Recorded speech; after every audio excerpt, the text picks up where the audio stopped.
recently received a $4.2 million, I must say million, federal grant here to help children better connect with services, specifically children from ages birth to 5.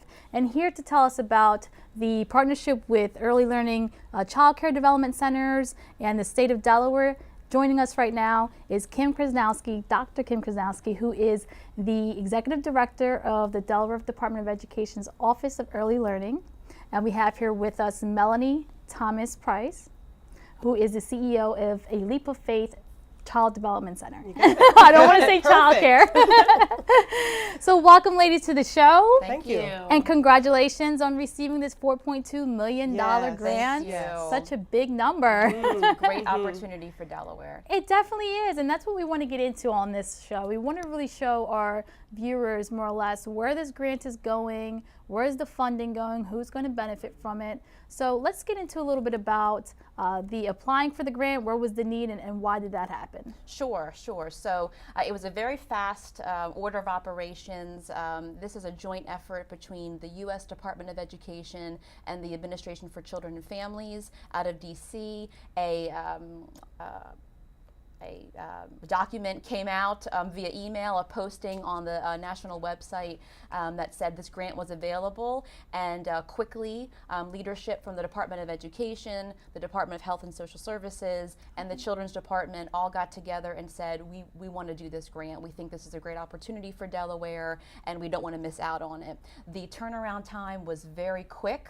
It was about 30 days from start to finish to get this done, maybe about 40 days, but we knew we had a 30-day window to put a team together, to start planning and strategizing what we wanted the grant to say, the deliverables that we wanted to come out of it, following, of course, the guidance of the federal document. We had to do certain things, but to put a Delaware spin on what we know is right for children and families, and we were able to successfully, I can say that, successfully submit that grant, wait a little bit, and then we received notice at the end of December that we were awarded the 4.2 and that we would be able to start the process within the new year. Okay, and now the grant is for children specifically birth through the age of 5. Yes. And we want to get into a little bit of the intervention part and what this purpose of this grant is. Sure. So the name might be a little misleading. It's called the Preschool Development Grant Birth to 5. And if I can just go back, the feds had put out a similar grant about 5 years ago for states to develop preschool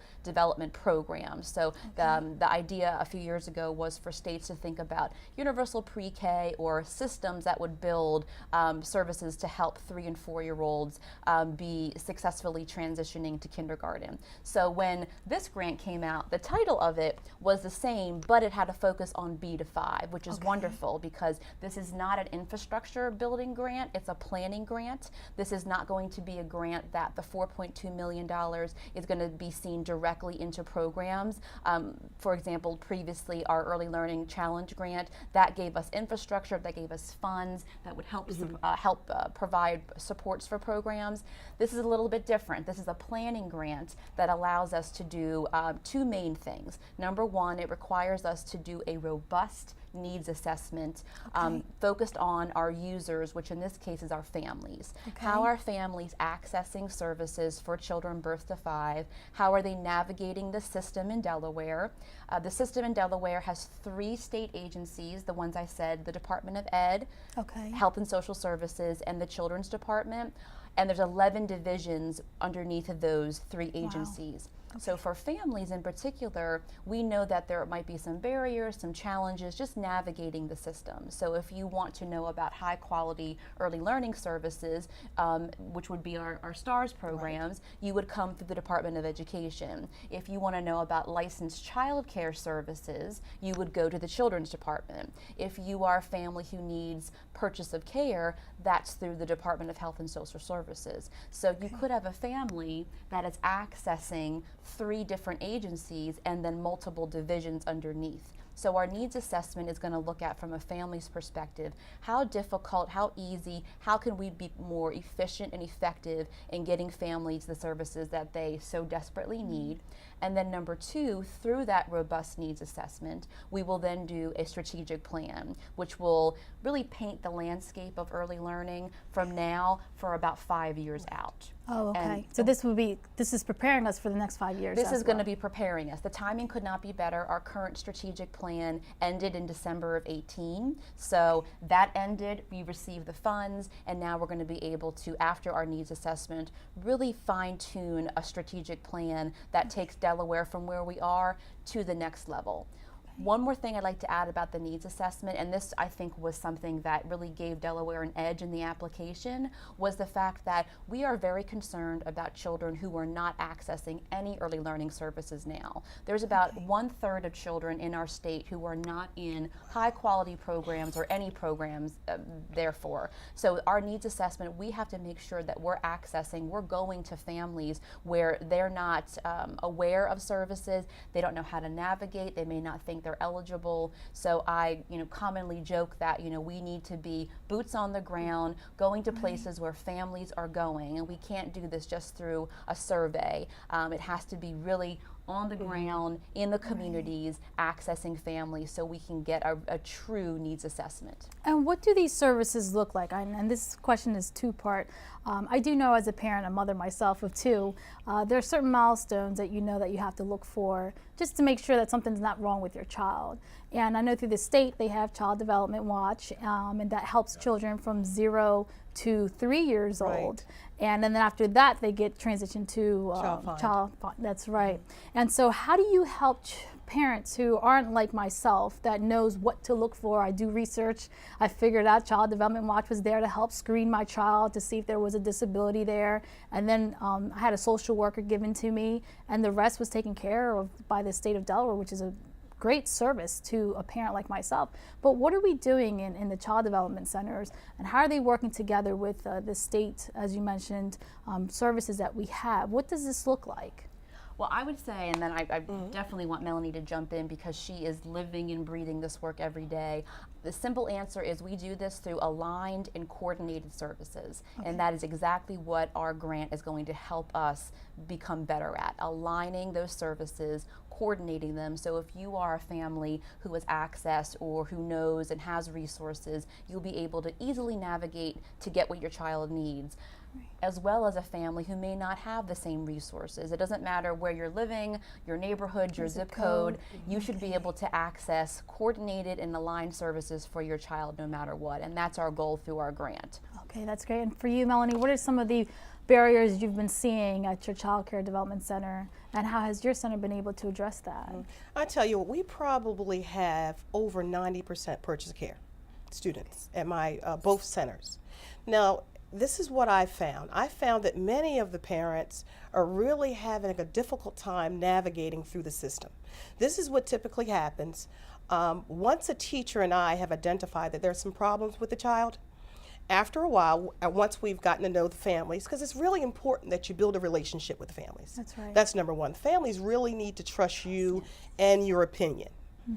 Once we do our assessments, I meet with parents. Once I meet with parents, I see if they see any concerns. If we both see some concerns, the next step, I usually refer them to go and see their doctor. Once they've seen their pediatrician, we call in Child Find or Child Watch. They come in and do their assessment. What I found, though, is that it becomes very threatening for parents. They probably get a packet about this thick. Oh, yeah. Probably about this thick. And what I've been able to do is sit down with the parents. We do the paperwork together. Oh, that's wonderful. Now, after a while, though, I submitted documentation back in October. I haven't heard anything yet. That's why I'm so excited about what this needs assessment is going to be able to do. Okay. I'm concerned. I finally got the parent on board. The parent's ready to move forward. We've already filled out all the documentation, but we still haven't heard anything. And the waiting process can exactly. make one anxious. Exactly. And so how is the state going to step in with this grant to help these families gain access to these services? Well, as Melanie has said, and we started off, it's this needs assessment. So Delaware has done needs assessments before, but what we are projecting in this particular one is really understand, going a few layers below the surface to really understand, is there a waiting period for all children? Are there certain cases that it's longer? How can we help coordinate services between early learning, early intervention, and our public school partners? Because a lot of children, depending on, if they're birth to 3, it's in one agency. If there's 3, 4, and 5, and the family decides that they would rather have their child served in one of our district pre-K programs, then that's another service or another system that they have to navigate. So we would like to create a continuum from birth to 5 where it's seamless. And we understand nothing's perfect, and think there will be wait times and staffing and capacity, but right now there's too much inconsistency. So we want to make sure that families, no matter what the situation is, are able to access the services. And we just don't know in a data-rich environment that hopefully we're going to collect with this information, that we can say that there's pockets of the state that this is better or it's more challenging. Are there certain services that families are accessing really well, and then some that there's just long wait lists or communication is not there? So that's why this needs assessment was number one. It's absolutely required. All states who received the PDG B5 grant have to do it. And with that as well, we have access to other states. So we are talking to Pennsylvania, we're talking to New Jersey, we're talking to Maryland within our area to make sure, if they're doing something really great, that we can share. The great thing about this grant is that all states are open to new ideas. And if we're doing something that's really great, I'll be proud of it and I'll want to share with other states anyway. But because everyone who received this grant, over 40 states received this grant, everyone is working together, and we have wonderful technical assistance from the federal government that's going to allow us to connect with our neighbors, or even our friends across the state or across the nation in California or Washington, just to make sure we're looking at early childhood nationally as well as locally. Okay. And Melanie, specifically for you, working with our parents here in Wilmington and our children here in Wilmington, how do you see this grant is going to be extremely beneficial? Because some people might see $4.2 million. Oh, that might mean new teachers, that might mean new textbooks, but that's not really what this grant is going to do. So can you speak in regards to the ones who are thinking that this might not be beneficial because it's not going to those individuals? Well, the money is earmarked, but it's earmarked in such a way that it's going to have to trickle down to us, because it's going to drive the way they move forward. We're going to be able to find out what some of the challenges are for parents receiving care. I mean, if we're having a difficult time accessing services, we're going to be able to find out why, if parents are having difficulty, and where they're having this difficulty and how we can help. So it's going to actually drive the way we can individualize educational plans for children that's in our care. So eventually it trickles down. Even though we don't get it directly, we're getting it in an indirect way with the way that we serve our parents and our families. And I would totally agree that the policies and the strategic plan that's going to come out of this, the strategic plan will then drive the policy development or the policy update. Programs will benefit from that, because we will be making decisions based on our users, and our users in this case are our families and our children and our educators that are doing the services every day. So you're correct, the $4.2 million is not directly going into programs like other grants Delaware received have or indirectly have. This is really about planning, being smart, be thinking about innovative ways that we can change the landscape of early learning in Delaware for the next substantial amount of years. Right. And what is the state currently doing right now to help those children transition into kindergarten? We're doing a lot, and we're doing a lot, but we also know we have a lot of work ahead of us, exciting work ahead of us. So the first thing that comes to mind is our quality rating and improvement system, also known as Delaware Stars. We are going through a redesign. So I commonly say to the team or in public, we're taking a good system and we're moving it to great. Delaware Stars celebrated its 10th anniversary this year, so we've had a quality rating system in our state for 10 years, which that alone is an achievement because some states don't have one or they don't have the longevity of 10 years. And we have made small changes or medium-sized changes to STARS over those 10 years. But now it's time to think about our users, which once again, our families, our children, our educators who are actually doing this work. And we want to make sure that quality programs are quality programs. So no matter if you're in Seaford, you are in Dover, or you're here in the city of Wilmington, if you go into a high quality program, it should be high quality. You should see teachers engaging with children. You should see developmentally appropriate practices everywhere you go. The language development you should be hearing in the classroom. You should see educators who feel supported, who feel educated, who have the skills to be able to do all the many things that we ask our early educators to do to get children ready. You also will see in the revamp or the redesigned Delaware STARS a stronger connection between what happens when children go to kindergarten or transition. So right now, Delaware, we have something called the Delaware Early Learning Foundations, or the DELFs, or the ELFs, as people currently, or commonly refer them to. We are also going to be revising those. These are foundations where teachers in early care and education are writing their lesson plans to meet these standards.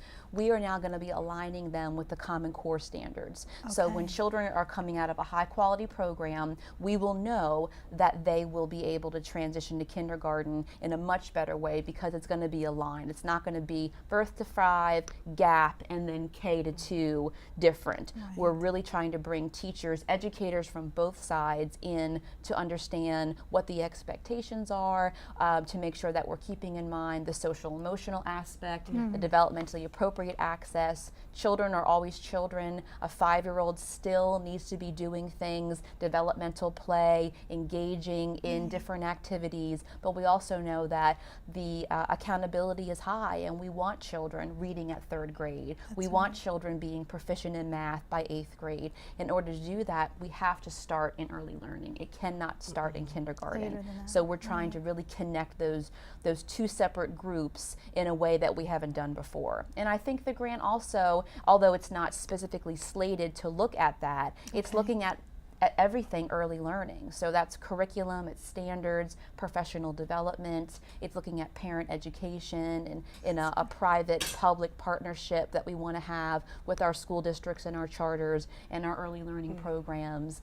And that's wonderful that you are looking at all those components. And Melanie, as yourself a former educator, it's really important to not only talk about and look at the academic side, but also the emotional side, and especially for those children who have a hard time learning because of behavioral issues or some type of disability. And so this is really going to tie the components together. I'm glad you said that because we really need to know what works. When I left the school district, I was teaching 4th and 5th grade. We were talking about this achievement gap back then. We're still talking about the same achievement gap today. The same achievement gap. It's time for us to begin to blend services. We know automatically that it starts from infancy on up. We have to work hard, and we have to work hard together to prepare the students. If we begin to blend services, I believe that we will see a difference. We will see a difference. And there is hope. I mean, even with the children who have disabilities, I know even through Child Development Watch and therapists coming out to the actual Child Development Center. So the parent doesn't have to worry about going to work, taking off time, sick time, or taking a whole day off just to take their child to get these type of services when they can get it right there at the child care center. You're absolutely right. And once we get a chance, because here's the deal, at the end of the day, I have about 30 kids that feed right into the feeder pattern of some of the most difficult kids and the most difficult schools in the city.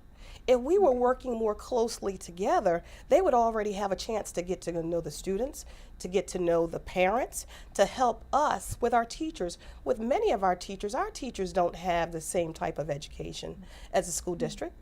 Their teachers have 4-year degrees. Our teachers are coming in with TEC 1 and 2 and a high school diploma for the most part. Every now and then you might get a high school degreed student teacher, but very seldom.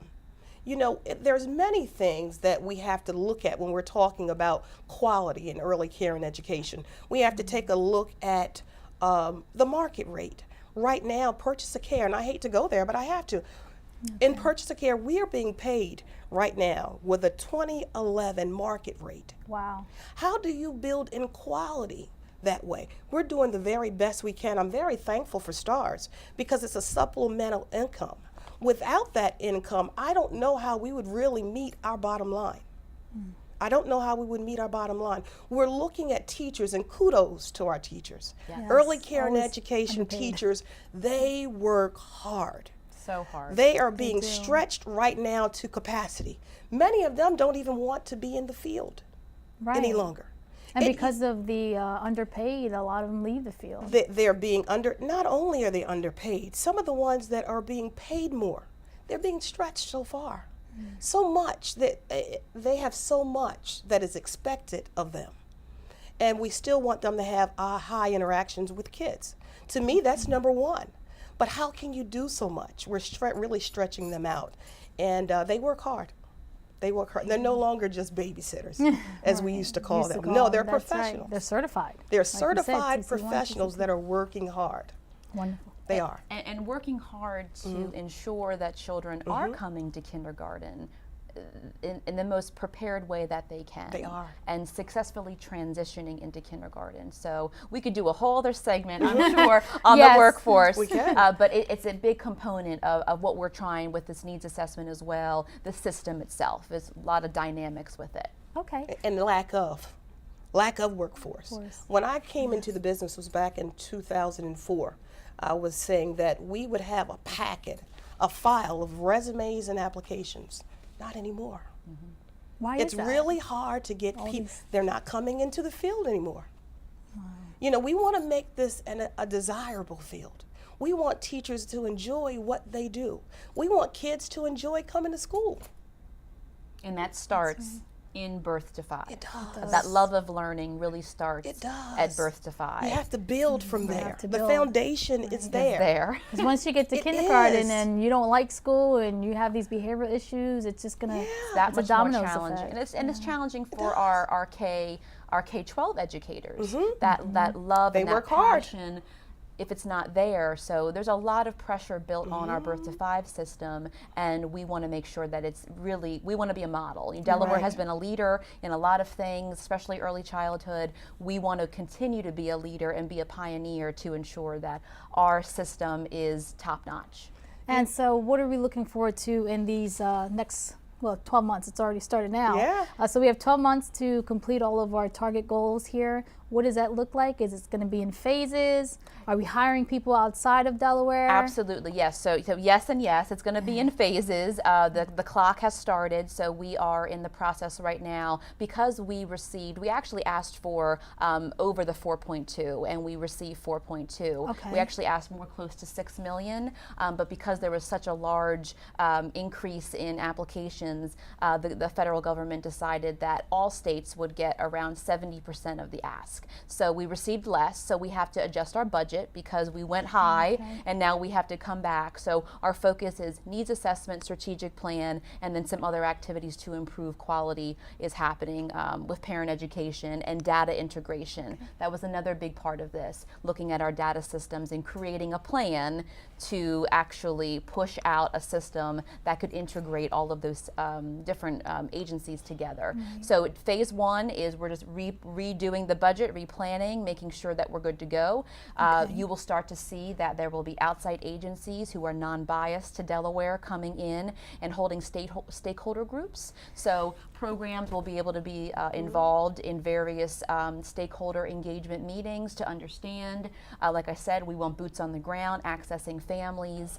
There will be electronic surveys as well. We're trying to hit all different audiences in different ways. But we know that by the end of this year, we have to have some deliverables and we have to have a strategic plan that has to go through phases of revision, and our needs assessment has to be completed. So Wonderful. by December of this year, I am envisioning that a document, a finalized document of a plan will be ready to go and will be adopted by the Delaware Early Childhood Council, as well as to serve the current administration as a way for them to look at early learning in a new strategic plan. And then once adopted, it'll be good for the next 5 years? The next 5 years. Most strategic plans are 3 to 5 years. Delaware has have selected in the past to have a 5-year plan, and I think 5 years is reasonable. You know, it takes 5 years sometimes to get things to a place where then we can you know, move on from there. Well, anything great, as we know in life, doesn't happen overnight. Exactly. That's right. It takes a lot of time That's right. and patience,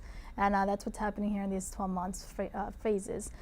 Do the two of you have anything else you'd like to share with us before we leave in regards to just making sure that parents have the understanding and the importance of knowing that having that patience that this is going to work and that it's going to take time to get all these agencies together, to get child development centers together, to really work together to get these services available for the parents? If we could just collaborate, if we could just, it's very important. I mean, getting everyone together, OCCL, STARS, early care and education, school age. We want to get public school systems. We need the churches to come together. We need everybody talking the same language. If we're really trying to target our low income, we need everybody talking the same language. You know, when I was a teacher, it didn't take long for me to understand that parents, specifically low income parents, needed help before school age. That's the reason why I left public school system to start a daycare. Because I figured out real quick after getting to know my parents that they needed assistance and they needed services before school age. We must fortify our school age, our early care and education system. Build on it, all working together, and I think we will make a difference when it comes down to that 3rd and 4th grade test. We will begin to see a difference. We will close that achievement gap. That's right. And Dr. Krzanowski? I would just end with it's a great opportunity for Delaware once again to be a pioneer, to be an innovator, and hopefully families are watching this and they'll be aware that something is coming. We want to hear from them. We cannot make any changes unless we hear from the people who need it the most. So I would just hope that families will be aware of what's happening, and we will try to market and communicate this in many different places, but we want to hear from people. This is not something that the Department of Education is doing in isolation. We want this to be collaborative, integrated, to make a difference for children and families in Delaware. Collaboration is the key There word you here. go. That's right. Or like they all say that old saying, teamwork makes the dream work. It does. It Take does. a village. To raise a right. child. Takes a That one's village. actually better for this segment here. There you go. Because we are talking about the children. Can I also add that kudos to the state of Delaware. We are putting our money where our mouth is. That's right. We are proposing $60 million for child care. Child care is school age though, but it doesn't matter. It all trickles back. That's exciting. I'm excited about what's happening. Yes, so the governor yesterday in the State of the State, and even before that, there is $60 million of opportunity, opportunity funding for schools to look at low income and English language learners. There you go. Yes. That's awesome. So K through 12. K through 12. It's exciting. But So we're moving on the right yes, direction. There you but as go. Melanie has said, that the partnership between early learning and the school district is key, and It's key. I'm very very optimistic that we'll be able to see a very different system in the next few years. We'll definitely have to Exciting. have that on for another segment to Yes. see how that's Absolutely. going with the English learners, Definitely. English Yes. language learners, as well as K through 12. Yes. So we're hitting all angles now from Yeah. birth till 12. Right. 12 graders. That's wonderful. Well, congratulations on all the success, and I'm hoping to you. hear a lot of great more things coming within this 12-month phase period. I'm very confident that things will go well. So congratulations. Thank you. Thanks for inviting. Yes, Yes, thank you for joining us. Thank you. And on behalf of all of us here at WITN 22, I'd like to say thank you so much for watching. I've been your host, Yesenia Taveras. Have a great day.